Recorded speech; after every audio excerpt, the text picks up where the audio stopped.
Today you will learn the inconvenient truth about Babylon, about where resistance to the will of God came from, how human pride destroys entire worlds, and what needs to be done so that God and the higher powers stimulate your every endeavor and not destroy it as they destroyed the reign of Nimrod in the Babylonian Empire. This amazing story of Nimrod and Babylon, from which you will learn many instructive things for life, begins in the ancient palaces of Mesopotamia, where the Tigris and Euphrates intertwine, because there lived a woman named Nama. She was the daughter of a powerful king, endowed with beauty and grace that surpassed mortal measures. However, Nama's heart burned with restless ambition, which could not be contained by the confines of her royal position. One fateful night, as Nama gazed at the heavenly tapestry above, she was visited by a being of unearthly power. Some say he was a fallen angel, others a dark deity from forgotten pantheons. But at this moment of sublime communication, Nama felt a spark ignite in her very soul. But this was not the most interesting thing. The following months were marked by strange omens and omens. Nama's belly swelled and she gave birth to a child unlike any other, for the seed that was planted was filled with supernatural energy. The very earth began to tremble at the impending arrival of the child, as if all creation was holding its breath in anticipation. And then on a night when the heavens blazed with comet fire, Nama's arduous labor began. Her cries echoed through the palace halls, mingling with the rumble of thunder and the howl of wind. It was a battle of ungodly forces, a clash of light and shadow, as the child fought to emerge into the world. At last, with one final agonizing push, the babe burst forth, a boy, his eyes alight with an unearthly gleam, his fists clenched as if grasping for power. The midwives who attended the birth recoiled in terror, for they sensed that this was no ordinary child. This was Nimrod, a name that would one day strike fear into the hearts of men and gods alike. From the moment of his birth, Nimrod displayed remarkable abilities. He grew at a prodigious rate, his strength and intellect far surpassing that of ordinary children. It was as if the very elements conspired to serve his will, the winds bending to his command and the beasts of the wilderness cowering before him. And so began the legend of Nimrod, the mighty hunter and builder of cities, whose ambition knew no bounds. His story would be woven into the tapestry of human history, a tale of hubris, conquest, and the eternal struggle between the divine and the mortal. As Nimrod grew, his legend spread like wildfire across the ancient world. The child of a divine union, he possessed power and charisma that could not be contained. From a young age, Nimrod displayed an insatiable hunger for conquest and dominion. He roamed the lands, subjugating the wild beasts and bending them to his will. With his bare hands, he strangled lions and wrestled bears, his eyes blazing with an unholy light. Whispers of Nimrod's deeds reached even the ears of the gods themselves, who watched with a mixture of fascination and trepidation. For here was a mortal who seemed to challenge the natural order, who dared to dream of greatness beyond the bounds of his human condition. In the bustling cities that sprang up under Nimrod's rule, he commanded the construction of towering ziggurats that pierced the heavens. These were not mere monuments, but gateways, conduits through which Nimrod sought to commune with the divine. It was an audacious act of hubris, a reaching for power that rightly belonged to the gods alone. The other kings of Mesopotamia quailed before Nimrod's ambition, for they sensed that his hunger could never be sated. He gathered armies and forged alliances, his sights set on expanding his domain ever further. Even the mightiest kingdoms trembled at the mention of his name, for to stand against Nimrod was to invite the wrath of the gods. Yet, for all his conquests and triumphs, a shadow lingered over Nimrod's soul. There was a restlessness, a constant thirst for more power, more glory, more of the divine spark that had set him apart from mortal men. And in his darkest moments, he could hear the whispers of the fallen ones, tempting him to reach even higher, to grasp at the very throne of the heavens. The dream of building the Tower of Babel had long consumed Nimrod's waking thoughts. In his mind's eye, he could see the towering structure reaching up towards the heavens, a bold challenge to the gods themselves. As Nimrod sat upon his throne in the bustling city of Babylon, he pondered the audacious plan that had taken root in his heart. The ancient text spoke of a time when all of humanity had shared a common tongue, a unity that had been shattered by the divine. And Nimrod, in his boundless ambition, saw an opportunity to restore that lost connection. Summoning his wisest advisors, Nimrod laid out his vision. The gods have sundered us, dividing our speech and scattering us across the lands. But I say, the time has come to defy their will and reclaim our rightful place. His words echoed with a fervor that stirred the hearts of his followers, for they too had grown weary of the arbitrary rule of the heavens, and at his side, he had enlisted a cadre of trusted allies, each one playing a crucial role in the realization of his grand design. Chief among these was Nimrod's own son, a young and fiercely ambitious man whose name has been lost to the mists of time. This scion of Nimrod's legacy possessed a keen intellect and an unwavering loyalty to his father's cause, serving as a trusted advisor and the overseer of the day-to-day operations of the tower's construction. Together, father and son navigated the intricacies of managing such a vast and complex project, their bond strengthened by a shared vision of grandeur and the promise of immortality. Nimrod, the charismatic leader, would rally the workers with his rousing speeches, while his son, the strategic mind, would ensure the seamless coordination of the various teams toiling away at the tower's construction. Yet within this seemingly impenetrable alliance, a web of intrigue and familial tensions began to emerge. For Nimrod had not only a son, but also a daughter, a woman of extraordinary beauty and intelligence, whose name has been etched into the annals of history as Lilith. Lilith, with her keen intellect and her father's own ambition coursing through her veins, had long been a source of both pride and consternation for Nimrod.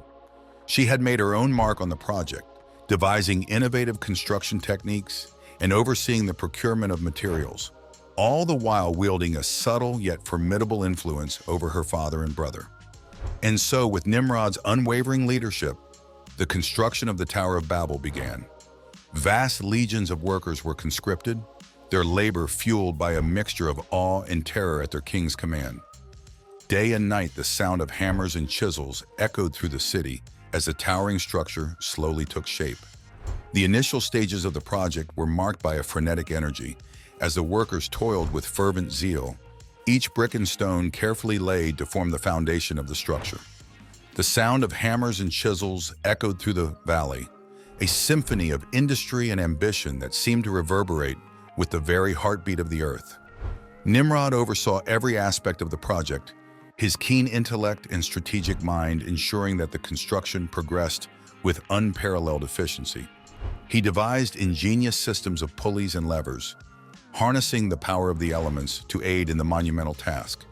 And as the tower rose higher, Nimrod's confidence only grew, for he could sense the very heavens trembling at his audacity.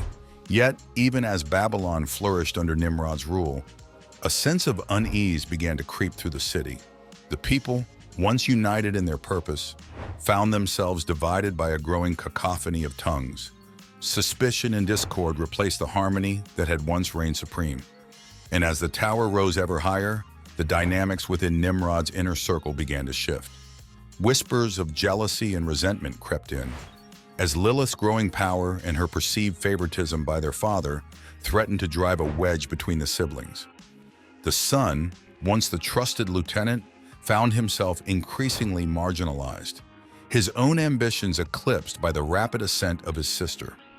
And so, as the tower rose, the family's unity began to unravel, a microcosm of the broader tensions that were tearing apart the once unified people of Shinar.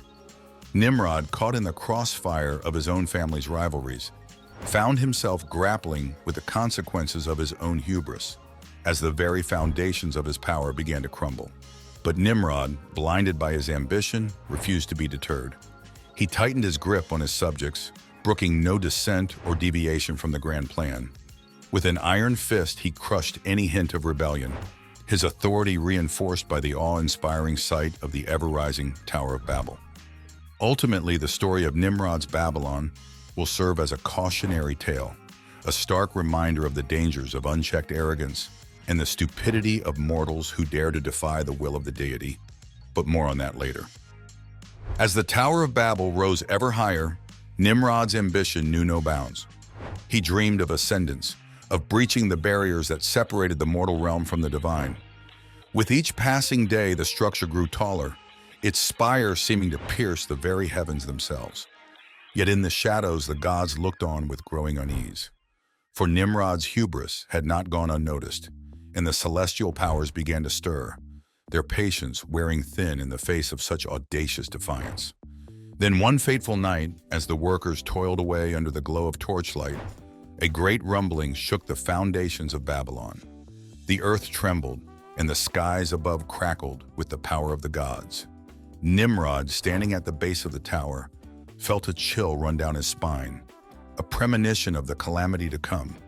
And then, in a blinding flash of light, the gods struck. Mighty thunderbolts rained down from the heavens, shattering the tower's sturdy stones and sending the workers tumbling to their doom. Panic seized the city as the once united people found themselves suddenly divided, their speech fragmented into a cacophony of unintelligible tongues.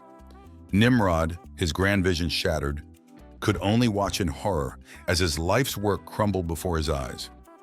The tower, once a testament to his ambition, now lay in ruins, a stark reminder of the folly of challenging the divine. In the aftermath, Nimrod's reign of terror came to a swift and ignominious end. His subjects, no longer bound by his iron grip, scattered to the four winds, their shared purpose irrevocably lost. And Nimrod himself, bereft of his power and his dreams of grandeur, was forced to wander the earth, his name a byword for hubris and the dangers of overreaching. The tale of Nimrod and the Tower of Babel is one that resonates with profound and enduring lessons for the human condition. In this epic narrative, we bear witness to the perils of unchecked ambition, the hubris of mortal beings who dare to challenge the very gods themselves. At the heart of this story lies a timeless truth, that there are limits to the reach of human power, and that the natural order, as ordained by the divine, must be respected. Nimrod, in his boundless thirst for glory and dominion, sought to transcend the boundaries of his mortal existence, to bridge the gap between the earthly and the celestial. But in doing so, he incurred the wrath of the gods, who saw his actions as a flagrant affront to their rightful authority. The Bible's account of this tale underscores the gravity of Nimrod's transgression. It tells of how the people of Babylon, united in their desire to make a name for themselves, set out to build a tower that would reach to the heavens.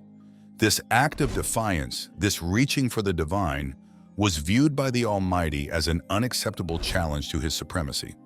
And so, in an act of divine retribution, the gods struck down the tower, shattering the unity of the people and scattering them across the face of the earth.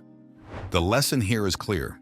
There are boundaries that must not be crossed, limits to the ambition and aspirations of humanity. For to trespass upon the domain of the gods is to invite calamity and ruin. The Bible's narrative serves as a profound warning against the sin of hubris, the folly of believing that mortal beings can achieve the same heights as the divine. Yet, in the ashes of Nimrod's failed endeavor, we find a deeper truth about the human condition. For even in the face of such humiliation, we are driven by an innate desire to transcend our limitations, to strive for something greater than ourselves. It is a testament to the restless spirit that resides within the heart of every man and woman. But the story of Nimrod also teaches us that this quest for the sublime must be tempered by humility and reverence for the natural order. We must recognize the boundaries that separate the mortal from the divine and strive to live in harmony with the will of the Almighty, lest we suffer the same fate as the builders of the Tower of Babel. In the end, the tale of Nimrod stands as a timeless cautionary tale, a reminder that pride and ambition, when left unchecked, can lead to the downfall of even the mightiest of mortal beings. It is a story that resonates across the ages, a testament to the enduring wisdom of the divine and the folly of those who would dare to challenge it. The Holy Fathers of Christianity have long pondered the profound lessons contained within the biblical account of Nimrod and the Tower of Babel. Through the lens of their spiritual wisdom and theological insights, they have illuminated the deeper meanings and timeless truths at the heart of this ancient tale. Similarly, St. John Chrysostom, the celebrated preacher and bishop, viewed the Tower of Babel as a cautionary tale about the dangers of human arrogance. He noted that the builders thought to exalt themselves above the nature of man and to vie with the power of God. Chrysostom's insights underscore the fundamental lesson that true wisdom and fulfillment can only be found in humble submission to the Almighty. The great Eastern Orthodox theologian, St. Gregory of Nyssa, delved even deeper into the spiritual significance of the Tower of Babel. He saw in the division of languages a reflection of the fragmentation of the human condition, the scattering of our once unified nature as a consequence of sin. For Gregory, the tower's destruction represented the shattering of our connection to the divine, a separation that could only be healed through the grace of God. These profound reflections from the Holy Fathers of Christianity serve to elevate the story of Nimrod and the Tower of Babel beyond a mere historical account. They reveal it as a profound metaphor for the human struggle against the allure of pride and the ultimate triumph of divine authority over mortal ambition. In the words of these revered thinkers, we find a call to humility, a reminder that true greatness can only be achieved through submission to the will of the Almighty. The tower's collapse then becomes a powerful symbol of the futility of human attempts to usurp the power of God, a stark warning against the perils of unchecked hubris. Indeed, the insights of the Holy Fathers have ensured that the legacy of Nimrod and the Tower of Babel endures not merely as a historical anecdote, but as a timeless touchstone of Christian theology and spiritual wisdom. It stands as a testament to the enduring relevance of the biblical narrative and a testament to the profound depth of understanding that the Church's most revered intellectuals have brought to this timeless tale.